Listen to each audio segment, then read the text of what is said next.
Very timely ang ating magiging topic for this week, mentoring. Let's explore the book of Jude.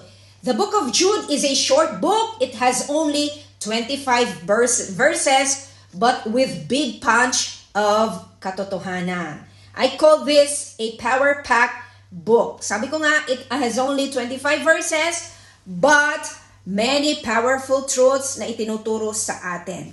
Jude, a servant of Jesus Christ, and brother of James. So he's the author, he's the half-brother of Jesus, a fact not stressed in the letter itself, pero hina-highlight niya yung humility and focus on his relationship with our Lord Jesus Christ.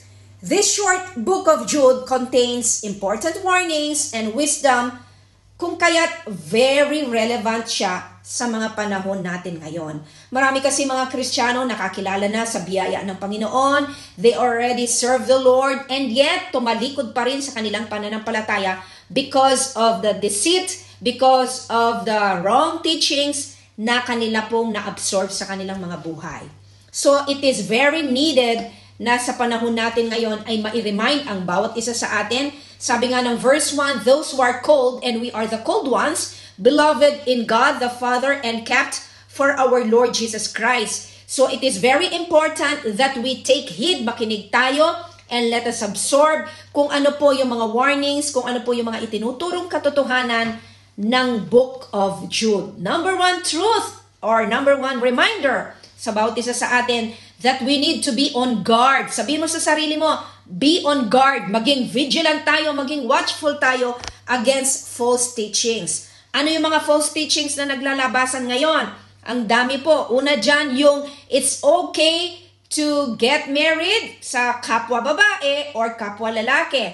And it's okay na tayo ay magpaulit-ulit na magkasala sa Diyos dahil God is so loving, God is so merciful, and nandyan naman ang grace ni Lord. Yun nga po ang nakakasad. Many Christians today, they use the grace of God as a license for them to keep on sinning. Kung kaya pinibigyan tayo ng mga important warnings and wisdom at the same time para hindi na po maulit yung mga pagkakamali ng mga naunang Kristiyano. Kailangan alam nating i-spot, no? Kailangan alam nating i-distinguish yung mga false teachings at yung mga false teachers. Number one na obvious reason is they are ungodly. Doon pa lang sa word na ungodly, ibig sabihin they do not act or seek to imitate God. Lahat ng kanilang ginagawa ay taliwas sa kalooban ng Panginoon. That leads to our second distinction kung paano natin ma-determine na sila ay mga false prophets or false teachers. They are unholy. There is nothing good about them that they could be called godly. Sabi nga ni Jude, they have turned the grace of our God into immoral living, into impurity. In other words, they view the grace of God as a license to live their life in any way they wanted. Kumbaga, binabasura nila, walang galang sila, wala na silang paggalang sa biyaya ng Panginoon. Ginagawa na lang lisensya yung biyaya ni Jesus sa kanilang mga buhay para nga sila ay magpatuloy sa pagkakasala. And number two, important reminder and as a warning as well, we need to stand strong in our faith. Huwag lang tayong magpakatatag, kundi tumayo tayo na matibay sa ating pananampalataya. Sabi ni Jude, but you, my friends, keep on building yourselves up on your most holy faith.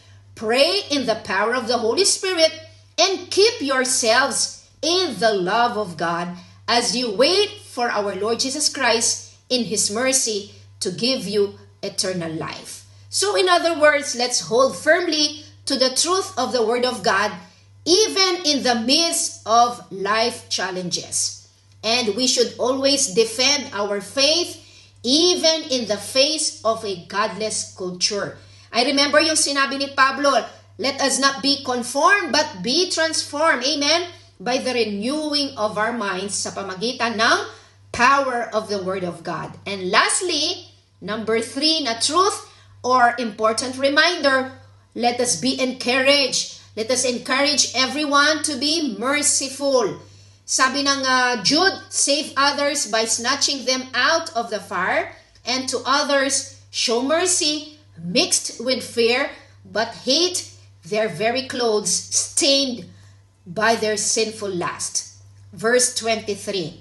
So, kailangan mahabag tayo sa mga makasalanan, pero wag nating gagayahin yung kanilang ginagawa. Sa kasuklaman natin ang kasalanan, pero let's show mercy to the sinners. The letter of Jude ends with a powerful and encouraging message about God's ability to keep us believers from stumbling.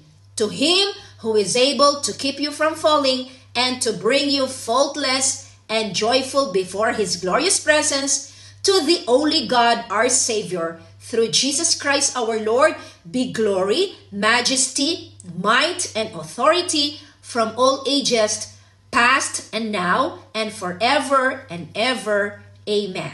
So I hope this short yet power-packed book of Jude serve as a reminder for each one of us because it contains important warnings and wisdom. Amen? So I hope you guys learn at i-practice po natin daily ang lahat ng ating natutuhan sa aklat ng Jude. God bless everyone!